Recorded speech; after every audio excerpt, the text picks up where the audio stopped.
നമസ്കാരം. ശ്രേഷ്ഠ ഭാരതം പൈതൃക ഭാരതത്തിന്റെ പുതിയൊരു അധ്യായത്തിലേക്ക് എല്ലാ പ്രിയപ്പെട്ട പ്രേക്ഷകർക്കും സ്വാഗതം. ആചാര്യസഭയ്ക്കും സ്വാഗതം. ശ്രേഷ്ഠ ഭാരതം പൈതൃക ഭാരതത്തിന്റെ ഈ ഒരു വേദിയിലെത്തുന്ന എല്ലാ കുട്ടികൾക്കും അവരുടെ കഴിവിന്റെ പരമാവധി തന്നെ ഈ ഒരു വേദിയിൽ പെർഫോം ചെയ്യാൻ സാധിക്കട്ടെ എന്ന് പ്രാർത്ഥിച്ചുകൊണ്ട് നമുക്ക് ഇന്നത്തെ എപ്പിസോഡ് ആരംഭിക്കാം. വജ്രവ്യൂഹം.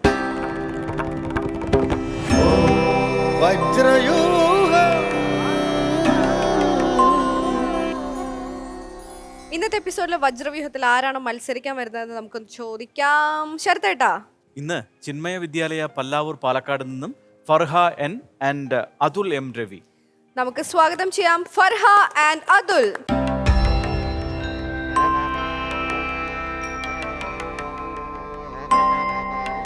അപ്പൊ നമ്മുടെ അതുലും ഫറയും എത്തിയിട്ടുണ്ട്. എല്ലാവർക്കും ഭയങ്കര നന്നായിട്ട് അറിയുന്ന ആൾക്കാരാണ് അല്ലേ? ഫാൻസ് ഒക്കെ കൂടിയോ ഇപ്രാവശ്യം വന്നതിന് ശേഷം? ഉണ്ടെന്നാണോ ഇല്ലെന്നാണോ? ഫാൻസ് ഇല്ല. കുഴപ്പമില്ല. കുറച്ചും കൂടെ ഒക്കെ ഫാൻ ഫോളോയിങ് ആയാൽ കുറച്ചുകൂടെ സന്തോഷം അല്ലേ? ഇതെന്താണിത്? ഈ മൈക്ക് വെച്ചേക്കണത് എന്തിനാന്നറിയോ? പറയണത് നമുക്കൊക്കെ കേൾക്കാൻ വേണ്ടി ഇങ്ങനെയൊക്കെ കാണിച്ചാൽ ഞാനത് എന്താ വിചാരിക്കുക? ഫാൻസ് എന്നൊക്കെ ചോദിച്ചപ്പോ ശരി, ഇഷ്ടപ്പെടുന്നവരുണ്ടോ? അതുണ്ടാവും. Okay, nice. ഇനി ഇവിടെ എന്തുണ്ട് നമ്മുടെ എപ്പിസോഡൊക്കെ കഴിഞ്ഞിട്ട്? ആരെങ്കിലും ഞാൻ പറഞ്ഞ പോലെ ഹാരി പോട്ടർ എന്നൊക്കെ പറഞ്ഞോ? അല്ലെങ്കിലും വിളിക്കും. ഇപ്പൊ കൂടുതലായി പോയി, ഫേമസ് ആയി. അങ്ങനെയും പറയാം. ഇച്ചിരി ഫേമസ് ആയി. നമ്മൾ എന്താണല്ലേ ഇനിയിപ്പോ അതുൽ എന്ന് പറഞ്ഞിട്ട്, ഏത് അതുൽ? മറ്റേ ഹാരി പോട്ടർ അതുൽ അല്ലേ? ഇനി കുറച്ചും കൂടെ കൊളാക്കാനായിട്ട് അതാണോ മനസ്സിൽ വിചാരിക്കണേ? അയ്യേ, അങ്ങനെ ഒന്നുമില്ല. ഓക്കെ, തന്ന സബ്ജക്റ്റുകളൊക്കെ നന്നായി പഠിച്ചിട്ടുണ്ടോ? അത് പിന്നെ പറയണമല്ലേ. ഈ ഒരു റൗണ്ട് എങ്ങനെയാണെന്നൊക്കെ അറിയാലോ.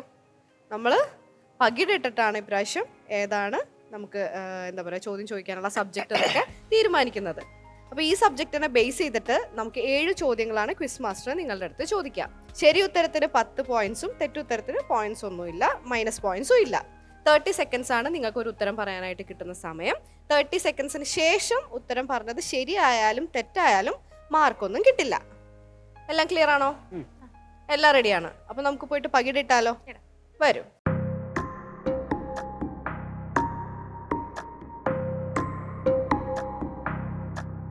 അപ്പോ ഐശ്വര്യമായിട്ട് പ്രാർത്ഥിച്ചിട്ട് പകിടിട്ടോ. പകിട 12. 12 എത്തിയപ്പോഴത്തേന് എനർജി ഒക്കെ പോയി. എന്നാലും കുഴപ്പമില്ല. എത്രയാ? 6 അല്ലേ? പകുതി കിട്ടി, 12 കിട്ടിയില്ല. അതാണ് മറ്റേ ഈ ആത്മാർത്ഥത കുറഞ്ഞോണ്ട് 12 കിട്ടിയില്ല, 6 കിട്ടി. ബാ.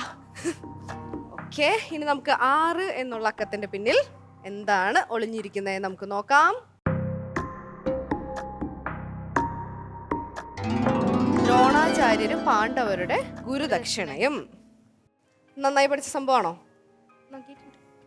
നോക്കിയിട്ടുണ്ടോ? ഞാനും നോക്കിയിട്ടുണ്ട്. ഇവിടെയോ എങ്ങനെയുണ്ട്? നോക്കിയിട്ടുണ്ട്. പഠിച്ചത് ഏതായിരുന്നു? ഈ നോക്കണമല്ല, എല്ലാം പഠിക്കണമല്ലോ. അപ്പൊ എല്ലാം പഠിച്ചിട്ടുണ്ടായിരുന്നു. അപ്പൊ ഇത് നോക്കിയിട്ടുണ്ടെന്ന് പറഞ്ഞു നമ്മളിങ്ങനെ ഒരുപാട് പറയാൻ പാടില്ലല്ലോ. ഇവിടെയും അതേ സ്ട്രാറ്റജി തന്നെയാണോ? പഠിച്ചിട്ടുണ്ട്. ഏത് കിട്ടണം എന്നായിരുന്നു ശരിക്കും ഭയങ്കര ആഗ്രഹം? ഏത് വിഷയം കിട്ടണം എന്നായിരുന്നു? മഹാഭാരതത്തിൽ ഏതെങ്കിലും. ഏതായാലും. ഇവിടെയോ? ഇവിടെയും ഏത് കിട്ടും? ഗുരുദക്ഷിണയാണ് മനസ്സിൽ വിചാരിച്ചുകൊണ്ടിരുന്നത്. അതാണ് ആ 12 അത്ര കനം പോരാഞ്ഞ. പുള്ളിക്കാരിക്ക് 6 കിട്ടണം എന്നായിരുന്നു, എന്നാലും ഇത് കിട്ടുള്ളൂ എന്ന് അറിയായിരുന്നോ? ഊഹിച്ചു വെച്ചിട്ടുണ്ടായിരുന്നു. എന്തായാലും ഞാൻ അധികം കുഴപ്പിക്കുന്നില്ല. ഇതെന്തായാലും ഒരു ക്വിസ് റൗണ്ട് ആണ്, അതുകൊണ്ട് ക്വിസ് മാസ്റ്ററും കൂടെ വേണം. കുഴപ്പിക്കാനുള്ള ചോദ്യങ്ങളൊക്കെ ആയിട്ട് നമ്മുടെ ക്വിസ് മാസ്റ്റർ അവിടെ റെഡി ആയിട്ടിരിപ്പുണ്ട്. നമുക്ക് സ്വാഗതം ചെയ്യാം വിധുപാല ചേച്ചി.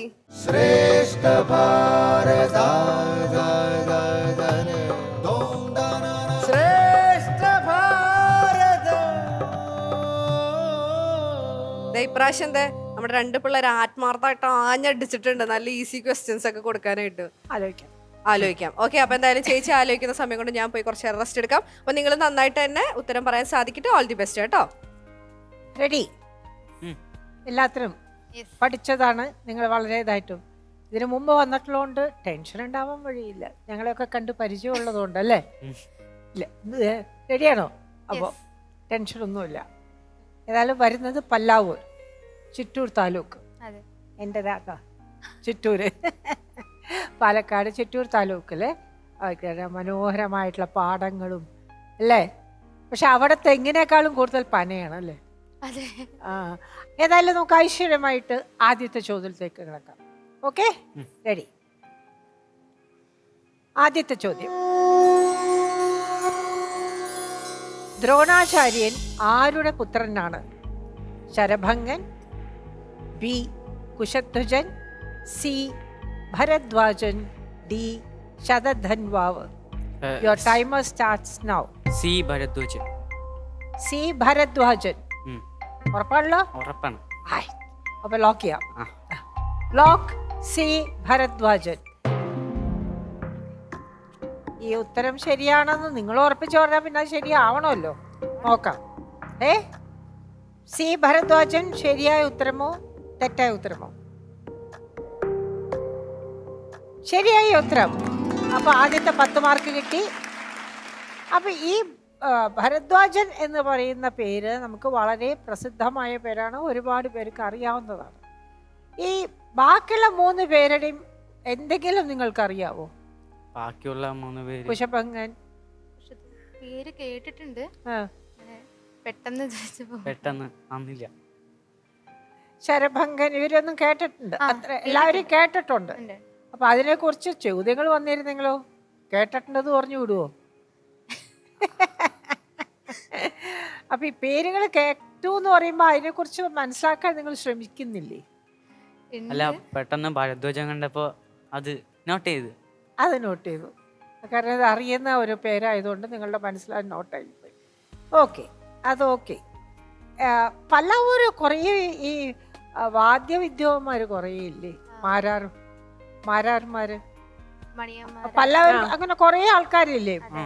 അവര് വളരെ പ്രസിദ്ധമായിട്ടുള്ള അറിയാവോ? പേരുകൾ അറിയോ? അപ്പുക്കുട്ടന്മാരാർ, ആ, അപ്പുമാരാർ, അപ്പുമാർ, കുഞ്ഞിക്കുട്ടന്മാരാർ, പിന്നെ മണിയന്മാരാർ.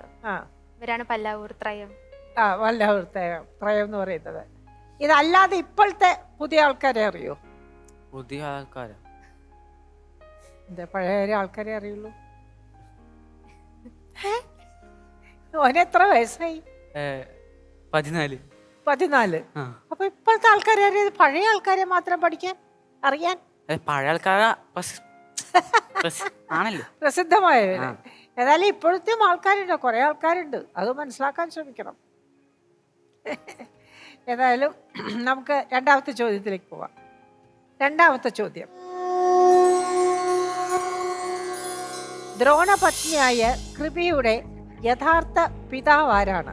A Sharadwan, B Sharangaravan, C Janapati, D Shantanu? Your timer starts now. A Sharadwan. A Sharadwan. ആ. സംശയമില്ല? ഇല്ല. ഉറപ്പാണ്? ആ. ഏതായാലും ലോക്ക് ചെയ്യാൻ പോവാണ്.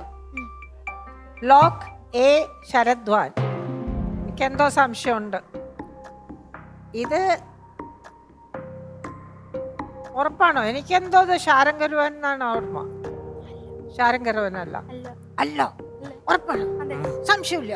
എന്നാ പിന്നെ നമുക്ക് ചോദിച്ചേക്കാം. എ ശരദ്വാൻ ശരിയാണോ തെറ്റാണോ? ശരദ്വാൻ കറക്റ്റ് ആയിട്ടുള്ള പേരാണ്. ശന്തനു വരെ വളർത്തു പിതാവല്ലേ? വളർത്തു പിതാവല്ല, വളർത്തിണ്ടാവോ? അവരിനെ എടുത്ത് വളർത്തിയത് ശന്തനു മഹാരാജാവിന്റെ കൊട്ടാരത്തിലാണ് അവര് വളർന്നത്. അതുകൊണ്ടാണ് ശന്തനു മഹാരാജാവിന്റെ കൃപ കൊണ്ടാണ് അവര് കൃപി എന്ന് പേര് വന്നത്. ശന്തനു മഹാരാജാവാണ് അവളുടെ ഭീഷ്മരുടെ പിതാവ്. അപ്പോ അറിയാം മഹാഭാരതം. ഏതാ പഠിച്ചത് നിങ്ങൾ? മഹാഭാരതം ഈ പോർഷൻ മാത്രമേ പഠിച്ചുള്ളൂ? ഞാൻ കൂടുതലായിട്ടും മഹാഭാരതം പഠിച്ചു. കൂടുതൽ ഞാൻ രണ്ടും നോക്കിയിരുന്നു, രാമായണം മഹാഭാരതവും നോക്കിയിരുന്നു. മോൾക്ക് ഏതിനോടാ താല്പര്യം കൂടുതൽ? എനിക്ക് കൂടുതൽ അറിയണത് രാമായണമാണ്. അതെന്താ കാരണം? അല്ല, പൊതുവെ സ്കൂളിൽ ഇങ്ങനെ ക്വിസിനൊക്കെ പങ്കെടുത്തിട്ട് അപ്പൊ നല്ല സുപരിചിതമായ ഒരു ടോപ്പിക്കാണ് രാമായണം. മഹാഭാരതം അറിയാം, പക്ഷെ ഇങ്ങനെ ഡീപ്പായിട്ട് അറിയില്ല. കഥകളൊക്കെ അങ്ങനെ അറിയാം. മഹാഭാരതത്തിലാണ് ഭഗവത്ഗീത. ഫാനന്റെ റെസിറ്റേഷനൊക്കെ പ്രൈസ് മേടിച്ചിട്ടുള്ള ആളല്ലേ? അല്ലേ? ഭഗവത്ഗീത. അവ ഗീത ഉള്ളത് ഭാരതത്തിലാണ്, മഹാഭാരതത്തിലാണ്. അത് കൂടുതൽ വായിക്കാൻ ശ്രമിക്കുക. നല്ല കാര്യങ്ങളാണ് ഇതൊക്കെ. നമ്മൾ ലോകത്തിലെ ഉള്ള എന്താ പറയുക, ഈ പുരാണങ്ങൾ എന്ന് പറയുന്ന സമയത്ത് അതിൻ്റെ ഏറ്റവും വലിയ മഹത്വം എന്താണെന്ന് വെച്ചാൽ ഏത് കാലത്തും അതിന് പ്രസക്തിയുണ്ട്. ഇതിഹാസമാവുമ്പോൾ അതെങ്ങനെ ഇതിഹാസമാവുന്നു, എങ്ങനെ അതൊരു പുരാണമാവുന്നു, ഇത്രയും കാലം അത് നിലനിൽക്കാനുള്ള കാരണം എന്താണ്, ഏത് കാലത്തിലും അതിൻ്റെ പ്രസക്തിയും അതിലെ കഥകളും അതിൻ്റെ സംഭവങ്ങളുമായിട്ട് നമുക്ക് ഇപ്പോഴും നമുക്കതിനെ കമ്പയർ ചെയ്യാൻ പറ്റും. അതുകൊണ്ടാണ് ഈ ഗ്രന്ഥങ്ങളൊക്കെ മഹത്തായ ഗ്രന്ഥങ്ങളായിട്ടും പുരാണങ്ങളായിട്ടും ഇതിഹാസങ്ങളുമായിട്ട് ഇപ്പോഴും നിലനിൽക്കുന്നത്. അപ്പോൾ ഇതിൻ്റെയൊക്കെ സാരാംശം വളരെ വളരെ ഇമ്പോർട്ടൻ്റ് ആണ് നമ്മളുടെ ജീവിതത്തിലെ തെറ്റായ വഴിയിൽ പോവാതെ ശരിയായ വഴിയിലൂടെ പോവാൻ കേട്ടോ. അപ്പോൾ ഇതൊക്കെ മനസ്സിലാക്കിയിരിക്കണം. ക്വിസ് മാത്രം പോരാ, പ്രൈസസ് വേണം, ഇല്ല എന്നല്ല. നമ്മളുടെ അറിവിനെ 4 പേര് അറിയണം, ഓക്കെ, ദാറ്റ് ഈസ് ഫൈൻ. പക്ഷെ നമ്മളെ നന്നാക്കാനും ഇതിന് നമുക്ക് ഉപകരിക്കണം. ഏതായാലും നമുക്ക് 3ാമത്തെ ചോദ്യത്തിലേക്ക് പോവാം. എത്ര മാർക്ക് എടുത്തു? 2. 2 മാർക്ക് 20. മതിയോ? 2 മാർക്ക് മതിയോ? അല്ല പോരാ. പോരെ? പോരാ. എന്താ 2 മതിയല്ലേ പറഞ്ഞത്?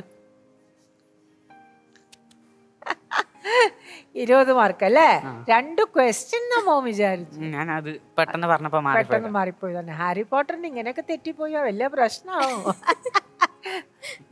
അപ്പൊ ഇതൊക്കെ ഇങ്ങനെ ഓരോന്ന് പ്രളയം അങ്ങോട്ട് കയറി തെറ്റായിട്ടതൊക്കെ പറഞ്ഞാലേ ജീവിതത്തിൽ എന്തെല്ലാം പ്രശ്നങ്ങൾ നേരിടേണ്ടി വരും എന്നറിയോ? ഒരുപാടുണ്ട്. ഉണ്ടോ? അങ്ങനെ വല്ലതും ഉണ്ടായിട്ടുണ്ടോ? ഇതുവരെ ഉണ്ടായിട്ടില്ല. ഇതുവരെ ഉണ്ടായിട്ടില്ല. സ്കൂളില് ടീച്ചർമാര് അങ്ങനെ വല്ലയിടത്തും ഇതുപോലെ തെറ്റാച്ചാൽ പെട്ടെന്ന് എടുത്ത് ചാടി ഇമോഷണൽ ആയിട്ട് എടുത്ത് ചാടിയിട്ട് ഇല്ല. അല്ലേ? ഇല്ല. ചൂടാവാറുണ്ടോ? അയ്യേ ഇല്ലേ? ഇല്ല. അമ്മോ. ഞാൻ കേട്ടല്ലോ ചൂടാവാറുണ്ടോ എന്ന്. അച്ഛനും അമ്മയും എന്നോട് പറഞ്ഞല്ലോ ഭയങ്കര ദേഷ്യക്കാരനാണെന്ന്. ഞാൻ അങ്ങനെയൊന്നും ദേഷ്യം വരില്ല. ആ ഇടയ്ക്ക് എപ്പോഴെങ്കിലും ഒക്കെ കണ്ടോ സത്യം പുറത്തേക്ക് വരണുണ്ടോ? അല്ല ഞാൻ അതന്നെ പറഞ്ഞ മറ്റവർക്കേ അറിയുള്ളൂ ദേഷ്യം വരുമോ വരില്ല എന്നുള്ളത്. ഏതായാലും നമുക്ക് 3ാമത്തെ ചോദ്യത്തിലേക്ക് പോവാം. 3ാമത്തെ ചോദ്യം. ദ്രോണന് മഹാശസ്ത്രങ്ങളും ധനുർവേദവും ഉപദേശിച്ചതാരാണ്? A Agneyan, B Angiras, C Akampanan, D Parashuraman. Your timer starts now. D Parashuraman. D Parashuraman ഉറപ്പാണല്ലോ? ആ. അങ്കിരസ് അല്ലല്ലോ? അല്ലല്ല. ലോക്ക് ചെയ്യട്ടെ? ആ. ഡി പരശുരാമൻ ലോക്ക് ചെയ്യൂ. ലോക്ക് ചെയ്ത് കഴിഞ്ഞു. ലോക്ക് ചെയ്ത് കഴിഞ്ഞു. ഇനിയിപ്പോ തെറ്റായാലോ? അല്ല, അഗ്നിരസ് ധനുർവേദം പഠിപ്പിച്ചിട്ടില്ല. അഗ്നിരസോ? അഗ്നി എ. അഗ്നി എ. ആഗ്നേയൻ. അതന്നെ പറയാൻ കിട്ടി. എന്റെ പൊന്നു മോനെ പേടിക്കല്ലേ, ടെൻഷൻ അടിക്കല്ലേ. ടെൻഷൻ അല്ല, നമുക്ക് സമയമുണ്ട്, പേടിക്കണ്ട. ആഗ്നേയൻ. ആഗ്നേയൻ പഠിച്ചിട്ടില്ല? പഠിച്ചിട്ടുണ്ട്. ആഗ്നേയൻ എന്താ പഠിപ്പിച്ചത്? അഗ്നിയാസ്ത്രവും മറ്റു അസ്ത്രങ്ങളാ പഠിപ്പിച്ചത്. ധനുർവേദം ഉപദേശിച്ചു കൊടുത്തിട്ടില്ല. ഉറപ്പാണ്. ഏതായാലും നമുക്ക് നോക്കാം. ഡി പരശുരാമൻ ശരിയാണോ തെറ്റാണോ? ശരിയാണ്. എത്ര പെട്ടെന്നാ പറഞ്ഞത്? ഞാൻ പറഞ്ഞില്ലേ പരശുരാമനാണെന്ന്? ശരിയാണ്, പരശുരാമനാണ്. ഒപ്പ BP കൂടി. ഇപ്പൊ നമുക്ക് ഡോക്ടറെ വിളിച്ചൊന്ന് കാണിച്ചാൽ 2 പേരുടെയും BP അങ്ങേറ്റെത്തിയിട്ടുണ്ടാവും. ഏതായാലും ഡി പരശുരാമൻ ശരിയായ ഉത്തരമാണ്. അപ്പൊ എത്ര മാർക്കായി? 30 മാർക്ക്. ഇപ്പൊ ആലോചിച്ച് പറഞ്ഞു. ഇവിടുത്തെ ആചാര്യസഭയ്ക്ക് ഒരു സംഭവം അറിയോ?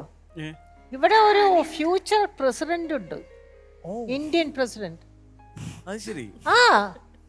നിങ്ങൾ ആരാന്നറിയോ? ഫന എന്താണ്? ആരാവണെന്ന് അവര് തീരുമാനിച്ചോണ്ടിരിക്കുക. രണ്ടുപേരിൽ ആരാണ്? നമുക്ക് ആർക്ക് പ്രസിഡന്റ് പദം വേണം? അല്ലല്ല, അത് അവൻ തന്നെ. അതുല്ലാണ്. അതെ. ഇത് പെൺകരുത്തിന്റെ കാലമാണ്. നമുക്ക് പ്രസിഡന്റ് ആവണ്ടേ? എന്തിനാ അവന് വിട്ടുകൊടുക്കുന്നേ? പ്രൈം മിനിസ്റ്റർ ആയിക്കോട്ടെ. അതെ, കുറച്ച് കാലം ഏറ്റവും വലിയ സ്വപ്നം അതാണ്. ഭാരത രാഷ്ട്രപതി ആവണം എന്നുള്ളതാണ് ഏറ്റവും വലിയ സ്വപ്നം. അതല്ല, അങ്ങനെ ഒരു സ്വപ്നം വരച്ചാൽ എത്രയോ കുട്ടികൾ ഇവിടെ വന്നു, പല സ്വപ്നങ്ങളും പല കാര്യങ്ങളും പറഞ്ഞു. ആദ്യമായിട്ടാണ് ഒരു രാഷ്ട്രപതിയെ ഞാൻ നേരിൽ കാണുന്നത്. അങ്ങനെ ഒരു സ്വപ്നം വരാൻ കാരണം? ഞാൻ 5ാം ക്ലാസ്സിൽ പഠിക്കുമ്പോൾ ആ, ഒരു ചാപ്റ്റർ ഉണ്ടായിരുന്നു ആ, പ്രസിഡൻസിനെ കുറിച്ച്. ആ, ഞാൻ വെറുതെ എടുത്ത് വായിച്ചപ്പോൾ ആ. എനിക്ക് ഇൻസ്പിരേഷൻ പോലെ തോന്നിയപ്പോൾ ആ. എനിക്കതാവണം എന്നൊരു മോഹം. മോഹം. അതിന് അബ്ദുൽ കലാമിനെ പറ്റി ആ. പഠിച്ചിട്ടുണ്ടോ? പഠിച്ചിട്ടുണ്ട്. അദ്ദേഹത്തിനെ പറ്റി എന്ത് വിചാരിക്കുന്നു? ഏഹ്, അദ്ദേഹത്തിൽ നിന്നും എന്തൊക്കെയാണ് മനസ്സിലാക്കിയത്? നമ്മൾ ശ്രമിച്ച എന്ത് വേണേൽ നേടാം. എക്സാക്ട്ലി. അപ്പോൾ അതിലിപ്പോൾ ഞങ്ങളിത് തമാശയായിട്ടല്ല പറയുന്നത്, ഇവിടെയുള്ള എല്ലാവർക്കും ഞാൻ പറയുന്നതാണ്. ആരും ഇവിടെയുള്ളവർ തമാശയായിട്ടല്ല പറയുന്നത്. സത്യത്തിൽ വർക്ക് ചെയ്താൽ പറ്റാവുന്ന കാര്യം തന്നെയാണ്. അതിന് ഒറ്റ കാര്യമേ ഉള്ളൂ, നമുക്ക് എപ്പോഴും ഒരു ഗോൾ. ആ ഗോളിന് വേണ്ടി ഏത് നിമിഷവും നമ്മൾ എന്തും ചെയ്യാൻ എന്തും ചെയ്യണമെന്ന് പറഞ്ഞാൽ ധർമ്മത്തിൻ്റെ നല്ല വഴിയിലൂടെ, കറക്റ്റായ വഴിയിലൂടെ. എന്തും ചെയ്യാന്ന് പറഞ്ഞാൽ പലർക്കും പല വിധമാണ്. അങ്ങനെ ആവരുത്. പ്രസിഡൻ്റ് ആവുക എന്ന് പറഞ്ഞാൽ നമ്മൾ നല്ല വഴി പോയാൽ തന്നെ പ്രസിഡൻ്റ് ആവുള്ളൂ. അപ്പോൾ ആ പ്രസിഡൻഷിപ്പിലേക്ക് എത്താൻ പോകുന്ന അതുലിന് ഈ എടുത്തുചാട്ടം പാടില്ല. വളരെ ആലോചിച്ച് നമ്മൾ എന്ത് കാര്യവും പറയുമ്പോൾ തിരക്കിട്ട് നമ്മൾ ഒരു കാര്യത്തിലും പാടില്ല.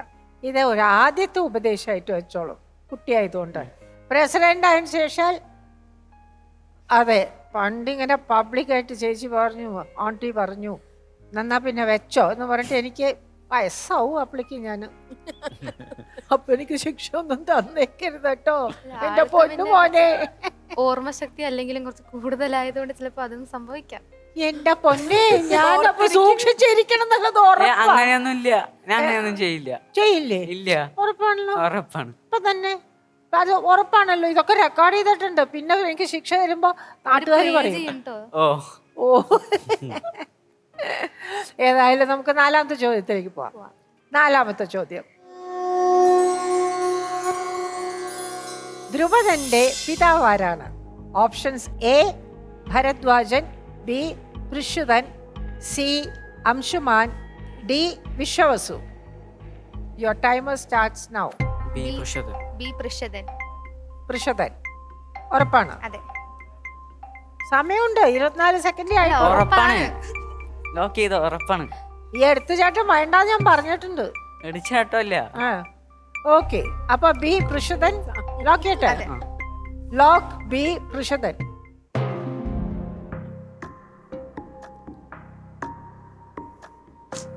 പച്ച. പച്ച അല്ലല്ലോ വന്ന. പച്ച പച്ചയല്ലല്ലോ. വരും. വരുമോ? വരും. ഇവിടെ പച്ചയല്ല വന്നത്. അത് ലോക്ക് ചെയ്തിട്ടല്ലേ ഉള്ളൂ. ലോക്ക് ചെയ്തില്ല. ബി പൃഷതൻ ലോക്ക് ചെയ്തു. അല്ല, അത് പച്ചയാണ്. പച്ചയാണല്ല. അപ്പൊ എന്താ കളർ ബ്ലൈൻഡ് ആണോ? ഓറഞ്ച് ആണത്. ഉത്തരം വരുമ്പോ പച്ചയാവും. ആവോ? ഏതായാലും നോക്കാം, ഉത്തരം ചോദിക്കാം. അത് പച്ചയാവോ മഞ്ഞയാവോ നോക്കാം. ബി പൃഷതൻ ശരിയാണോ? പച്ചയാവോ? ആ പച്ചേ. അപ്പൊ ശരിയാണ്. ബി പൃഷതൻ. 10 പോയിന്റ്. ഇപ്പൊ എത്ര മാർക്കായി? 40. 40. എരളിട്ടെണ്ണോ? വേണ്ട, 40. അപ്പൊ ഇനിയിപ്പോ എത്ര ക്വസ്റ്റ്യൻസ് ബാക്കിയുണ്ട്? 3. പക്ഷെ അല്ല, അതല്ലേ പാചകം നന്നായിട്ട് അറിയാല്ലേ? അറിയാം. അറിയാം. എന്തൊക്കെയാ ഉണ്ടാക്കുക? എന്തൊക്കെ ഉണ്ടാക്കാൻ പറ്റും അതൊക്കെ ഉണ്ടാക്കും. ചോദിച്ചത് അബദ്ധമായി പോയി. വീട്ടിലാരെങ്കിലുമൊക്കെ കഴിക്കാറുണ്ടോ? അതുപോലെ കഴിക്കാറുണ്ടോ? ഓ ഓ അപ്പൊ എന്തൊക്കെയാ കഴിക്കാറ്? എന്തൊക്കെയാ ഉണ്ടാക്കാറ്? നോൺ വെജോ വെജോ? രണ്ടും ഉണ്ടാക്കും. രണ്ടും ഉണ്ടാക്കും. ഏതാണ് സ്പെഷ്യാലിറ്റി? സ്പെഷ്യല് ഞാൻ റെസിപ്പി നോക്കി ഉണ്ടാക്കും. ഏതാണ്? ഏതാന്ന് കൊറേ ഉണ്ടാക്കിണ്ട്. അതില് ഇപ്പൊ ഏതാണ് സ്പെഷ്യല്? ഏതാ ഇഷ്ടപ്പെട്ട ഒരു കൂട്ടാൻ ഉണ്ടാക്കിയത് വെച്ച് ഒന്നും ഉണ്ടാക്കിയിട്ടില്ല നീ? 100 ഉണ്ടാക്കിയപ്പോ ഏതാന്ന്? ചിക്കൻ കറി. ചിക്കൻ കറിയാണ് ഇഷ്ടം. അല്ലാതെ എത്ര ചിക്കൻ കറി റെസിപ്പീസാ? അല്ല ഏതാണ്? നോർത്ത് ഇന്ത്യനോ സൗത്ത് ഇന്ത്യനോ നാടനോ കോണ്ടിനെന്റലോ? അതല്ല, അപ്പ കിട്ടിയപ്പോ അങ്ങനെ എന്താന്ന് വെച്ചാൽ അത് വെച്ചുണ്ടാക്കും. കഴിക്കുന്നവരുടെ ഗതികേട്. അല്ല എല്ലാത്തിൻ്റെയും കൂടെ ഇങ്ങനെ മിക്സ് ആൻഡ് ഫ്യൂഷൻ ആയിട്ട് ചെയ്താലും അതും അതിലിൻ്റെ ഒരു പുതിയൊരു റെസിപ്പി ആകുമല്ലോ. അപ്പൊ അതിലേതായാലും വലിയ പ്രസിഡന്റ് ആയാൽ പാചകത്തിന് പ്രശ്നമൊന്നുമില്ല. അയാൾ വെച്ച് തരുന്നൊന്നും ഇഷ്ടമായില്ലെങ്കിൽ തന്നെ ഉണ്ടാക്കി കഴിച്ചോളൂ അല്ലേ? ആ ഉറപ്പ്. ഫർഹ സ്പെൽ ബീന്റെ എന്തൊക്കെയോ ചെയ്തിട്ടല്ലേ, സ്റ്റേറ്റ് പാർട്ടിസിപ്പന്റ് ഒക്കെ അല്ലേ, അതെന്താ അത്? സ്പെൽ ബി എന്ന് പറയുന്നത് നമ്മുടെ ഇംഗ്ലീഷ് വേർഡ്സിൻ്റെ അവരിങ്ങനെ ഓരോ ടൈപ്പ് കോമ്പറ്റീഷൻ വെച്ചിട്ട് അതിൻ്റെ സ്പെല്ലിങ്സ് ഇങ്ങനെ നമ്മളെ കൊണ്ട് പറയിപ്പിക്കും. ഫസ്റ്റ് 3 റൗണ്ട്സ് ഇങ്ങനെ റൈറ്റിംഗ് ആയിരിക്കും ആൻഡ് 4th റൗണ്ട് ഇങ്ങനെ ഓറലായിട്ട് ഓറലായിട്ട് ചോദിക്കും. അപ്പൊ ഈ ഇംഗ്ലീഷ് വേഴ്സിഫിക്കേഷൻ എന്ന് പറയുന്നത് കഥാരചന അല്ല, കഥയല്ല. അല്ല, ഇംഗ്ലീഷ് വേഴ്സിഫിക്കേഷൻ എന്ന് പറഞ്ഞ അതും ചെയ്യാറുണ്ടല്ലോ, അതെന്താണ്? അതിങ്ങനെ കവിതാ രചന തന്നെയാണ്. കവിത രചന. അപ്പൊ അവര് സബ്ജക്ട് തരും, അവരിങ്ങനെ സബ്ജക്റ്റ് തരും, നമ്മൾ എഴുതും. അപ്പുണ്ടാക്കണം. അപ്പുണ്ടാക്കണം ഓൺ ദ സ്പോട്ട്. അപ്പൊ ഞാനിപ്പോ ഒരു സബ്ജക്ട് തരട്ടെ, ഉണ്ടാക്കോ ഒരു കവിത? ഇപ്പൊ അറ്റ്മോസ്ഫിയർ കുറച്ച് ശരിയല്ല. എന്താ, ഞങ്ങളൊക്കെ നല്ല ആൾക്കാരല്ലോ, എന്താ ശരിയല്ലായ്മ? അത് കവിക്ക് പറ്റിയ ഒരു മാനസികാവസ്ഥ വേണം അല്ലേ? ശാന്തത, ഏകാന്തത. വേറൊരു കാര്യത്തിൽ കോൺസെൻട്രേറ്റ് ചെയ്യുമ്പോ പിന്നെ ഇത് വരില്ല, ഉറപ്പാണ്. എപ്പോഴാണ് കവിത വരിക? ഇങ്ങനെ തനിയെ ഇങ്ങനെ ഏത് മോഡില്ല? തനിയെ ഇങ്ങനെ ബോർഡ്സ് ഇരിക്കുമ്പോ അല്ല പെന്നും പേപ്പറൊക്കെ എടുത്ത് ഇരിക്കുമ്പോ അപ്പൊ ഇങ്ങനെ വരുന്ന ലൈൻസ് ഒക്കെ ഇങ്ങനെ എഴുതി വെക്കും. അടുത്ത ചോദ്യത്തിലേക്ക് പോവാം. അതിപ്പോ അത് വിട്ടേക്ക്, ഇതിപ്പോ ഇതിൽ കോൺസെൻട്രേറ്റ് ചെയ്തോളൂ. 5ാമത്തെ ചോദ്യം. ദ്രോണരുടെ ഹസ്തനപുരി വാസത്തിനും രാജകുമാരന്മാരുടെ ഗുരുസ്ഥാനത്തിനും കാരണമായത് ആരാണ്? Dhritarashtran, B Pandu, C Bhishmar, D Vithuran. Your timer starts now. ശരി പറഞ്ഞു. എന്ത്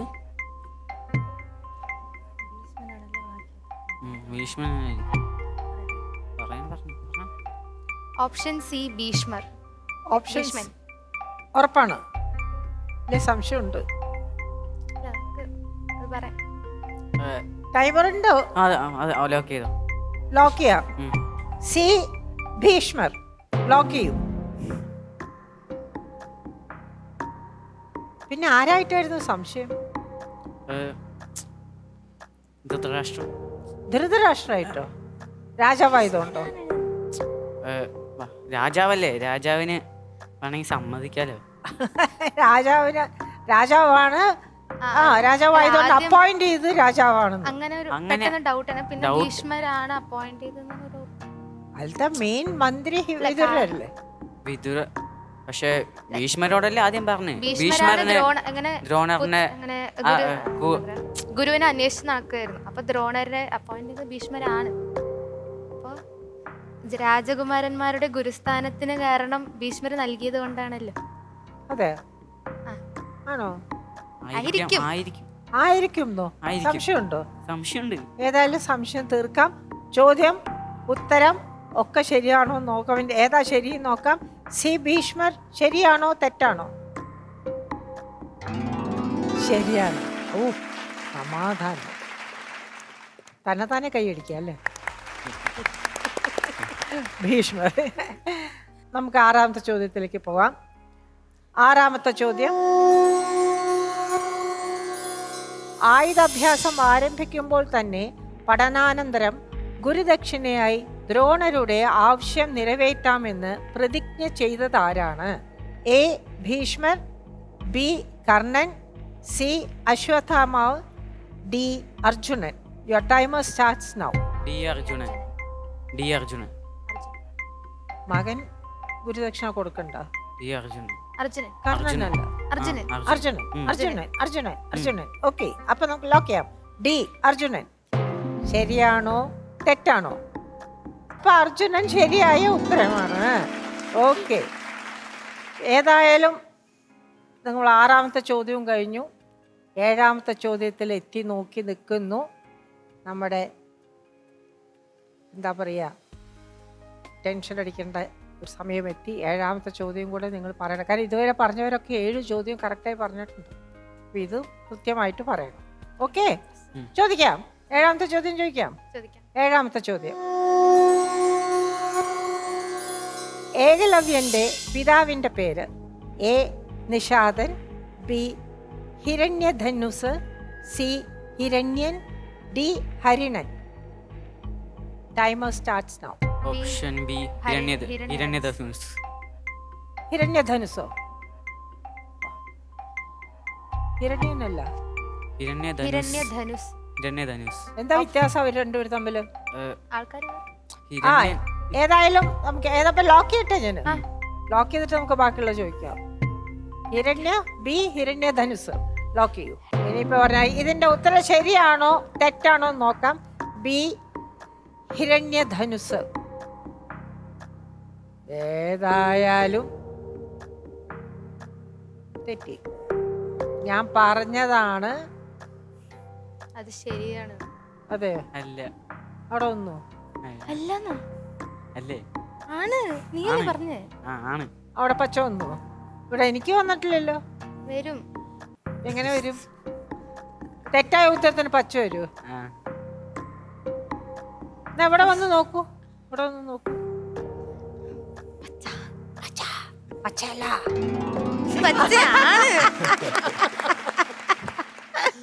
ഹിരണ്യധനുസ് ശരിയായ ഉത്തരമാണ്. 70 മാർക്ക് കിട്ടിയിരിക്കുന്നു. നല്ല രസമായിട്ട് നിങ്ങൾ രണ്ടുപേരും ഇതിൽ പങ്കെടുത്തോ എന്നുള്ളതാണ്.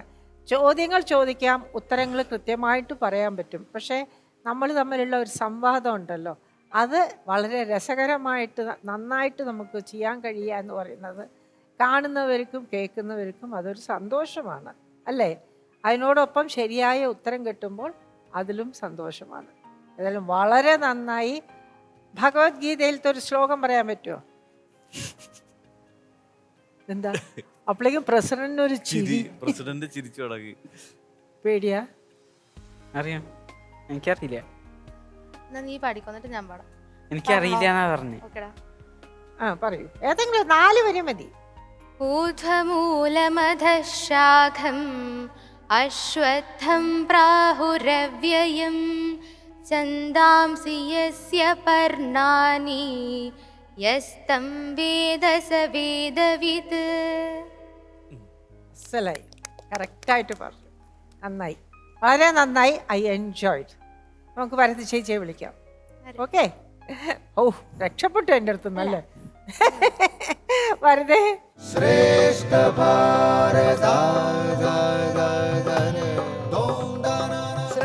എങ്ങനെ ഉണ്ടായിരുന്നു? നന്നായിരുന്നു. ഈ കാണാൻ നല്ല രസമുണ്ടായിരുന്നു. എന്തായാലും താങ്ക് യു ചേച്ചി, താങ്ക് യു സോ മച്ച്. വരും. അപ്പൊ നിങ്ങളുടെ മൊത്തത്തിലുള്ള ഒരു പ്രകടനം എങ്ങനെ ഉണ്ടായിരുന്നു നമുക്ക് ആചാര്യസഭയുടെ അടുത്ത് ചോദിച്ചാലോ? ചോദിക്കാം. ഓക്കെ സ്വാമിജി.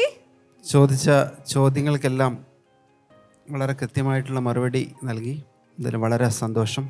ദ്രോണാചാര്യരെ കുറിച്ച് പറയുകയാണെങ്കിൽ ബ്രാഹ്മണനായി ജനിച്ച് ക്ഷത്രിയ ധർമ്മം നിർവഹിച്ച വ്യക്തിയാണ്. കൂടാതെ ആള് ഒരു സ്വർഗകാമി എന്ന രീതിയിലാണ് അറിയപ്പെടുന്നത്, മോക്ഷകാംക്ഷിയല്ല. മറ്റൊരു കാര്യം, അസാധാരണനായ ഒരു ബലശാലിയാണ്. പക ശിഷ്യന്മാരിലൂടെ തീർക്കുന്ന ഒരു സ്വഭാവം അദ്ദേഹത്തിനുണ്ട്.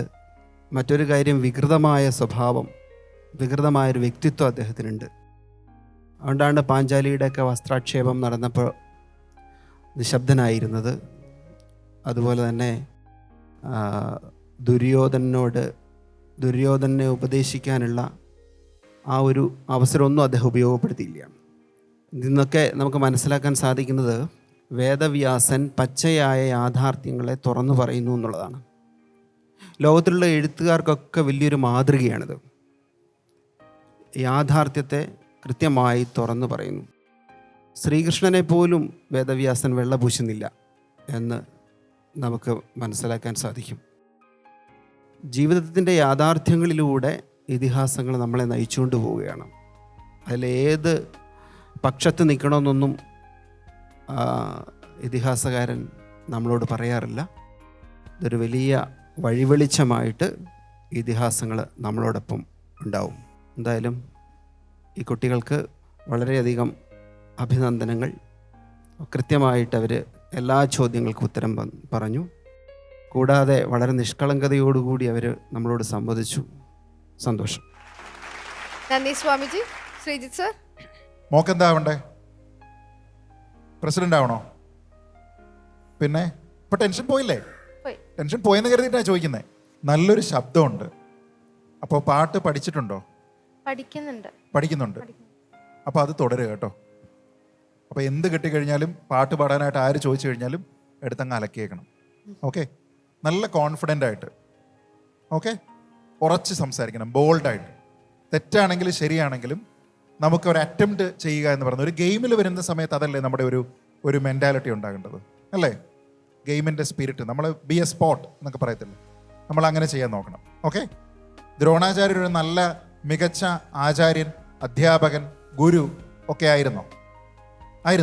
സംശയമില്ല. സ്വാമിജി പറഞ്ഞു കേട്ടിരുന്നോ? അപ്പോ പൂർണ്ണമായിട്ട് അങ്ങനെ ആയിരുന്നോ? പൂർണ്ണമായിട്ടും അല്ല. അല്ല. നമുക്ക് പല ഉദാഹരണങ്ങളുണ്ട്, അല്ലേ? അപ്പൊ ഒരു മികച്ച അധ്യാപകൻ ഏറ്റവും നല്ല ഒരു ആചാര്യനോ ഏറ്റവും നല്ല ഗുരുവോ ആയിക്കൊള്ളണമെന്ന് നിർബന്ധമില്ല, അല്ലേ? അപ്പൊ നമ്മൾ ഓരോരുത്തരും നമ്മുടേതായിട്ടുള്ള കർമ്മമണ്ഡലങ്ങളിൽ നമ്മൾ മറ്റൊരാൾക്ക് എപ്പോഴെങ്കിലും ഒരു ട്രെയിനിങ്ങിൻ്റെ ഭാഗമായിട്ടോ എന്തെങ്കിലും ഒരറിവ് പകരുന്നുണ്ടാവാം. ആ സമയത്ത് 100% ആത്മാർത്ഥതയോടുകൂടി ആ അറിവ് കിട്ടുന്നയാളിന് അതുകൊണ്ട് ഗുണമുണ്ടാകട്ടെ എന്നുള്ള ആത്മാർത്ഥമായിട്ടുള്ള പ്രാർത്ഥനയോടുകൂടി വേണം ആ അറിവ് ആൾക്ക് കൊടുക്കാൻ. അങ്ങനെ ചെയ്യുന്ന കാര്യങ്ങൾക്ക് ഗുണമുണ്ടാവുകയുള്ളൂ. അങ്ങനെയാണ് ഒരു അധ്യാപകൻ നല്ലൊരു ഗുരുവായി മാറുന്നത്. അങ്ങനെ ആവുമല്ലോ? അപ്പം രണ്ടുപേർക്കും all the best. Thank you sir. Lakshmi ma'am, അതുലിന്റെ ആറ്റിറ്റ്യൂഡൊക്കെ കണ്ടു കഴിഞ്ഞാൽ നിങ്ങൾ ചോദിക്കുക, ഞാൻ പറയാം. രസമായിരുന്നു. ആ ചോദ്യങ്ങൾക്കൊക്കെ നമുക്ക് ഉത്തരം ഉണ്ടായിരുന്നു. പക്ഷെ ചില നിലപാടുകളുണ്ട്. മഹാഭാരതത്തിന്റെ സ്വാമിജിയും ശ്രീജിത്ജിയും പറഞ്ഞതുപോലെ മഹാഭാരതത്തെ സംബന്ധിക്കുന്ന നമ്മുടെ ചില നിലപാടുകൾ രൂപപ്പെട്ടു വരണം, അല്ലെ? ഒരു വൺ വേർഡ് ചോദ്യം ചോദിച്ച് ഭീഷ്മരുടെ പിതാവ് ആരാണ്, ദ്രോണരുടെ പിതാവ് ആരാണ്, ശരി, ആദ്യം നമ്മൾ മഹാഭാരതത്തിലേക്ക് വരുന്നത് അങ്ങനെ തന്നെയാണ്. പക്ഷേ മഹാഭാരതം നമ്മളൊരു ഇന്ത്യൻ പ്രസിഡന്റ് ആയിരിക്കുമ്പോഴും നമുക്ക് നമ്മളുടെ നിലപാടുകളിൽ മഹാഭാരതം പ്രേരണയാവണമെങ്കിൽ മഹാഭാരതത്തെ സംബന്ധിക്കുന്ന ഈ ശരിയുടെയും തെറ്റിൻ്റെയും, ശരിയോ തെറ്റോ എന്നറിയാത്ത കുറെ ആകുലതകളുടെയും ഒക്കെ ഇടയിൽ ഈ സ്വാമിജി പറഞ്ഞ പല പ്രശ്നങ്ങളും ഉണ്ട്. ഈ പ്രശ്നങ്ങൾക്കൊക്കെ മഹാഭാരതം കൃത്യമായ ഉത്തരം തരുന്നുണ്ട്. മഹാഭാരതം ഒരു സന്ദേഹങ്ങളുടെ പുസ്തകമല്ല. മഹാഭാരതം നമ്മുടെ ഉള്ളിൽ നിരന്തരമായി സന്ദേഹങ്ങൾ ഉണ്ടാക്കുകയും നമ്മുടെ ഉള്ളിൽ ഒരു പുസ്തകത്തിന്റെ ഏറ്റവും വലിയ ലക്ഷ്യം എന്ന് പറയുന്നത്, അതിന്റെ മഹത്വം എന്ന് പറയുന്നത്, ആ പുസ്തകം വിജയിച്ചു എന്ന് പറയുന്നത് എപ്പോഴാണെന്നറിയോ? ഒരു പ്രസംഗം വിജയിച്ചു എന്ന് പറയുന്നത് എപ്പോഴാണെന്നറിയോ? കേൾവിക്കാരന്റെ മനസ്സിൽ നിരന്തരമായി കേട്ടുകൊണ്ടിരിക്കുമ്പോൾ, വായിച്ചുകൊണ്ടിരിക്കുമ്പോൾ നിരന്തരമായി സന്ദേഹങ്ങൾ ഉണ്ടാക്കുകയും തർക്കിക്കാൻ നമ്മളെ പ്രേരിപ്പിക്കുകയും എന്നിട്ട് ഏറ്റവും ഒടുവിൽ കൃത്യമായ ഉത്തരത്തിലേക്ക് നമുക്ക് പോകാനുള്ള വഴി നിർദ്ദേശിക്കുകയും ചെയ്യുക. അപ്പൊ ഏത് മേഖലയിൽ ചെന്നാലും ഈ സന്ദേഹങ്ങൾ അടങ്ങുന്ന ഒരിടത്തേക്ക് നമുക്ക് യാത്ര ചെയ്യേണ്ടതുണ്ട്. പക്ഷെ അതിന് നമ്മുടെ ഈ ചെറുപ്പകാലത്ത് നമ്മൾ സംശയിക്കേണ്ടതുണ്ട്. നമുക്ക് ദ്രോണനെ ചോദ്യം ചെയ്യണം, നമുക്ക് കൃഷ്ണനെ പോലും ചോദ്യം ചെയ്യണം, എന്നിട്ട് വേണം കൃത്യമായ ഉത്തരങ്ങളിലെത്താൻ. എന്തായാലും സന്തോഷമായി. Thank you ma'am. ശരത്തേട്ടോ? നിങ്ങൾ രണ്ടുപേരും, എനിക്ക് നിങ്ങളുടെ രണ്ടുപേരുടെ ആ ഒരു ഫ്രണ്ട്ഷിപ്പ് വളരെയധികം ഇഷ്ടമായിട്ടോ. നിങ്ങൾ അപ്പോൾ ഇയാൾക്ക് ഇത്തിരി ധൃതി കൂടുമ്പോൾ അതൊക്കെ സമാധാനമായിട്ടിരിക്കൂ, അതൊക്കെ നമ്മൾ കേൾക്കണ്ട, അത് വേറെ കാര്യം. ഫുള്ള് നമുക്ക് കേൾക്കാം. അങ്ങനെ എന്താ ഇത്തിരി ധൃതി ഉണ്ടോ ആൾക്ക് അതുപോലെ പറയാൻ? ഇങ്ങനെ എനിക്ക് അതാണ് ഞാൻ ഫസ്റ്റ് ചോദിച്ചപ്പോ തന്നെ പറഞ്ഞത്. അത് കുഴപ്പമില്ല. അതെ അല്ലേ? ഇപ്പൊ നിങ്ങൾ ഒരേ ക്ലാസ്സിലാണോ? അല്ല അല്ല അല്ലേ? ചേച്ചിയാ. അതാ. അത് ശരി. എന്തായാലും നന്നായിട്ടുണ്ട് നിങ്ങളുടെ ആ ഒരു ഇത് കാണാനായിട്ട്. പിന്നെ അപ്പൊ നിങ്ങളുടെ എല്ലാ ആഗ്രഹങ്ങളും സഫലീകൃതമാവട്ടെ. അപ്പൊ എന്തായാലും നല്ലൊരു സെഗ്മെന്റ് ആയിരുന്നു. എല്ലാവരുടെയും മാർക്കൊക്കെ കിട്ടിക്കഴിഞ്ഞു. അതായത് 70 മാർക്കും കിട്ടിയല്ലോ. അവരുടെ നല്ല അഭിപ്രായങ്ങളും കേട്ട് കഴിഞ്ഞു അല്ലേ? ഹാപ്പി അല്ലേ? ഹാപ്പിയാണ്. ഇവിടെയോ? ഹാപ്പിയാണ്. വജ്രവ്യൂഹം എന്ന റൗണ്ട് ഇവിടെ അവസാനിക്കുകയാണ്. ഇനി നമുക്ക് പോകാം മകരവ്യൂഹത്തിലേക്ക്.